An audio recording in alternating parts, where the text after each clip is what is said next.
परियों की वादी रात का सेहर अंगेज वक्त था। चांद अपनी पूरी आबोताब से चमक रहा था और जंगल की पत्तियां हल्की हल्की सरगोशियां कर रही थीं। एक हल्की सी खुशबू फजा में घुल रही थी, जैसे कुदरत किसी राज से पर्दा उठाने वाली हो। गांव के किनारे एक नौजवान चरवाहा रेहान अपने मवेशियों को वापस बाड़े में ले जा रहा था। उसके दिल में हमेशा एक अनजानी सी कशिश महसूस होती, जैसे कोई अनदेखे हाथ उसे अपनी तरफ बुला रहे हों। उसका दिल बेचैन था, जैसे आज की रात कुछ खास होने वाली थी। जादुई रोशनी की कशिश जंगल में दाखिल होते ही रेहान ने एक अजीब रोशनी देखी। यह रोशनी आम रोशनियों से मुख्तलिफ थी, जैसे कोई सितारा जमीन पर आ गिरा हो। वो रोशनी आहिस्ता आहिस्ता हरकत कर रही थी, जैसे किसी पोशीदा कुव्वत ने उसे अपने हिसार में ले लिया हो। रेहान का तजस्सुस बढ़ता गया। इसके कदम खुद ब खुद रोशनी की तरफ बढ़ने लगे। जैसे ही वो रोशनी के करीब पहुंचा, इसे एक झील नजर आई, जिसका पानी नीले आसमान की तरह चमक रहा था। झील के किनारे पर एक हुसीन लड़की खड़ी थी। उसके बाल चांदी की तरह चमक रहे थे और आंखें नीले समंदर की तरह गहरी थीं।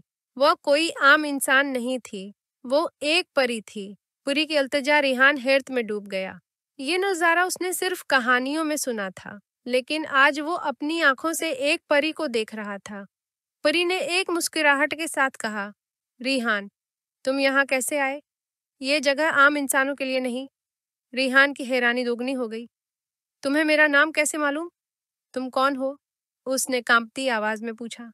परी ने आहिस्ता से कहा, मैं नूरीना हूँ, परियों की दुनिया से आई हूँ, मगर मैं कैद हूँ क्योंकि एक जालिम जिन ने मुझ पर जादू कर रखा है।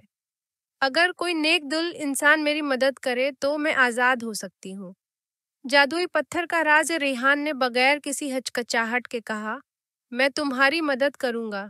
मुझे बताओ कि मैं क्या कर सकता हूँ। नूरीना ने तालाब के पानी में एक सुनहरी किंकर फेंका। पानी में एक तस्वीर बनी, जहां एक कदीम दरख्त के नीचे एक सियाह पत्थर चमक रहा था। परी ने कहा, यह वो जादुई पत्थर है जिसमें मेरी आज़ादी कैद है। अगर कोई नेक दिल इंसान उसे छुए और सच्चे दिल से दुआ करे तो मेरा जादू टूट जाएगा। मगर खबरदार, इस पत्थर की हिफाजत एक खतरनाक जिन करता है। खौफनाक जिन का सामना रेहान ने दिल में इज़्म कर लिया। वो परी के साथ दरख्त की तरफ बढ़ा, जहां वो सियाह पत्थर पड़ा था। जैसे ही रेहान ने पत्थर को हाथ लगाया, एक जोरदार गरज सुनाई दी और एक सियाह धुआं दरख्त के पीछे से उठा। नादान इंसान, तुमने बहुत बड़ी गलती की है, एक गरजदार आवाज आई। रेहान ने देखा कि एक खौफनाक जिन उनके सामने खड़ा था, जिसकी आंखें अंगारों की तरह दहक रही थीं। उसका कद दरख्तों से भी ऊंचा था और उसके हाथों में लोहे की जंजीरें थीं। ये परी मेरी कैद में है और हमेशा कैद रहेगी, जिन धाड़ा।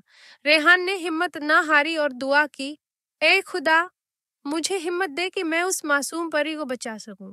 जैसे ही उसने सच्चे दिल से दुआ की, उसके हाथ में चमकदार रोशनी पैदा हो गई।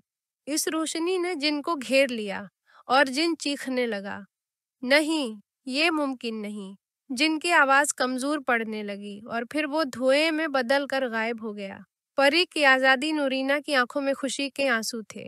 रेहान, तुमने मुझे बचा लिया। अब मैं अपनी दुनिया वापस जा सकती हूँ, लेकिन मैं तुम्हें कभी नहीं भूलूंगी। रेहान ने मुस्कुरा कर कहा, बस इतना काफी है कि तुम खुश हो। परी ने अपनी चांदी की चादर से एक छोटा सा नीला पत्थर निकाला और रेहान को दिया। ये एक जादुई पत्थर है। जब भी तुम्हें मेरी जरूरत हो, बस इस पर हाथ रखना, मैं तुम्हारे पास आ जाऊंगी। ये कहकर परी ने रोशनी में तब्दील होकर आसमान में परवाज कर ली और जंगल दोबारा पहले जैसा आम सा हो गया। लेकिन रेहान के हाथ में वो जादुई पत्थर था, जो उसकी इस हैरत अंगेज मुलाकात की निशानी था। वो खुशी और हैरत के साथ वापस गांव की तरफ चल दिया, उस उम्मीद में कि शायद कभी दोबारा उसकी परी से मुलाकात हो।